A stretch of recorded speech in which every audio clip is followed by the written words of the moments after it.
குழந்தையை வளர்ப்பதற்கும் வாழ்வியலை கற்றுத்தருவதற்கும் நிறைய வேறுபாடு உண்டு.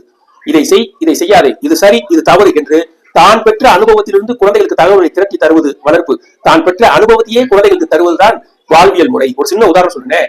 சைக்கிள் நேர புடி, ஹேண்டில் பார் வளைக்காத, இடுப்பு வளைக்காத, காலம் மிதி, சைக்கிள் நேர போகும் என்று நீங்கள் சைக்கிள் ஓட்டி அனுபவத்திலிருந்து தகவலை சொல்லும் போது அந்த குழந்தைக்கு சைக்கிள் ஓட்டுவது மிக எளிமையான ஓட்டுதான் போறையே என்று தோன்றும். இது வளர்ப்பு.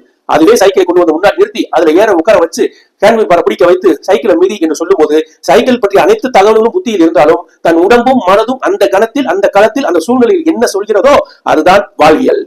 ஒரு சின்ன சைக்கிளை ஓட்டுவதற்கு இவ்வளவு பெரிய வாழ்வியல் அனுபவம் தேவை என்றால் இவ்வளவு பெரிய வாழ்க்கையை வாழ்வதற்கு எவ்வளவு பெரிய வாழ்வியல் அனுபவம் தேவை. தாம் பெற்ற கஷ்டத்தை எந்த குழந்தையும் பெற்றக்கூடாது என்று பொத்தி பொத்தி தகவலையும் அறிவை மட்டும் பொறுத்து குழந்தையை வளர்ப்பீர்களானால் அந்த குழந்தை கடைசி வரை வாழ்க்கையை ஓட்டவே ஓட்டாது.